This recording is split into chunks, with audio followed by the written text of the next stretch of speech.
a little bird told me. There was a message on the machine from her friend Rena.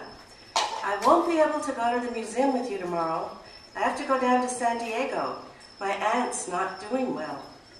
Suddenly, Mary Ann had her day returned to her. She'd been looking forward to going to the exhibit with her friend, but they could go another time, and now she had an absolutely free day in front of her. The first thing she did was clean her house, vacuuming, dusting, polishing, and putting last week's flowers into the compost. She enjoyed having a clean house, but usually resented giving up the time it took to clean it. But now she had extra time returned to her, free time, and she cleaned her house cheerfully and then stood back to enjoy how fresh, lovely, and homey it looked. She had fired her longtime cleaning woman after her husband died, feeling it might have been a mistake to turn over the responsibility for her house's purity to another. Rena's failing aunt had given her time for her household tasks today. In a system of bartering, an old lady's health had been exchanged for an absolutely free day for Mary Ann, and the weather was perfect. Mary Ann set out for the park. It was only 2 blocks away, her own personal Garden of Eden, where she wandered every day, reveling in the forests, lakes, and waterfalls, and the roses, lilies, azalea, and rhododendron. How she loved to see the sky framed between the museum and the redwoods, the puffy white clouds against a baby blue gouache, and most of all, the birds soaring overhead or standing in the fields or wading in the lakes. It was the birds, most of all, that Mary Ann was looking for in the park, and she commonly spotted red-tailed hawks, great blue herons, snowy egrets, and once a pair of quail. And when she spotted these birds, and when they allowed her to come quite close to them, as often happened, actually, she was sure she was being visited by her dead husband, that he was looking out at her through the eyes of the bird and watching out for her. And she would speak to the bird. "Hello, dear. I'm doing fine. I'm okay." Today, almost as soon as she entered the park, she saw an exquisite blue jay hopping towards her on black pen strokes of legs, his feathers radiant in the sunshine, his heart full of love and passion. "Hello, my darling," she said, and a thrill ran through her. "I'm so glad to see you. Never leave me." The bird hopped toward her, bobbing his head, and then away into the darkening brush. After her walk, it was time for errands. At the post office, Mary Ann made her first mistake. She saw the sign that said passport renewal by appointment only, followed by a phone number.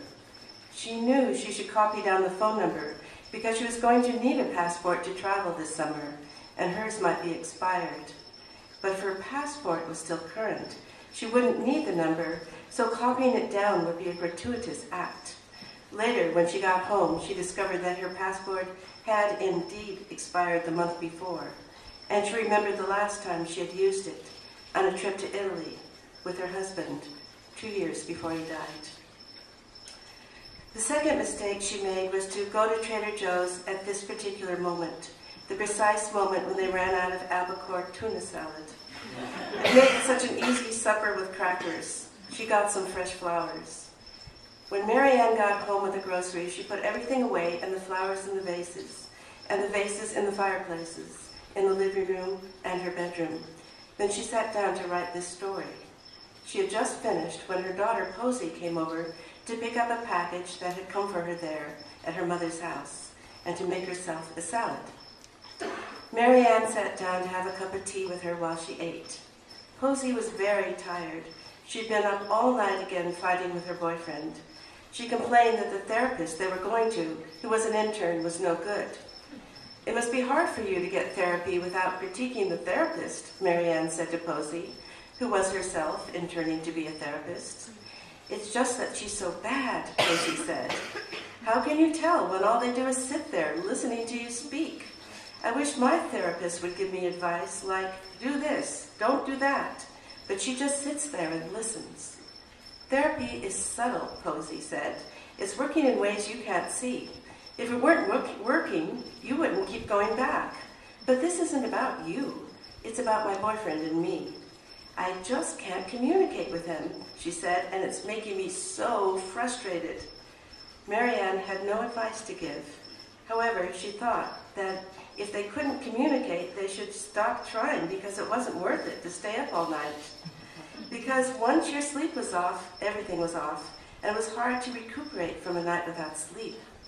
But Posey was young, so she could recover from such things quickly, and if she and her boyfriend were fighting for hours, it might be because she and her boyfriend needed to fight for hours. And it wasn't any of Marianne's business anyway. She had heard of couples who liked to fight. The fights made their relationship exciting to them. And Marianne wondered if Posey and her boyfriend weren't a couple like that. But Posey said they weren't. She didn't like to fight, but her boyfriend wouldn't stop. And she didn't know how she was going to stop him. You've got to get some sleep, Marianne said. But then Posey's phone rang, and it was the boyfriend. Posey immediately started fighting with him. Marianne began emptying the dishwasher. Posey sat at the table fighting with her boyfriend on her cell phone. After a while, Marianne went upstairs. First, she gestured to her daughter to tell her she was going up. Her daughter nodded her head toward her mother while continuing to fight with her boyfriend. Marianne went back into her study and worked on the story. She could hear her daughter's voice fighting with her boyfriend on the phone, rising up the stairs outside her study door and getting closer. Then she heard her daughter's anguished and angry voice coming from the room down the hall and around the corner that used to be her room, and as she continued to fight with her boyfriend. After a while, Marianne went into her bedroom and got ready for bed, removing her contacts, brushing her teeth, washing her face, and applying her night cream. Then she undressed and got into bed with her Kindle. After she'd been reading for a while and dozing, Posey came into her room. Marianne prepared herself to talk with her about her boyfriend, but Posey had not come to talk to her, but to borrow her landline. Her phone had died, and she was not done fighting with her boyfriend. In the middle of the night, Marianne woke up. The light was on in the hall outside her door. She turned it off. She walked down the hall and around to Posey's old room. The light was on, but she was gone. Marianne turned out the light.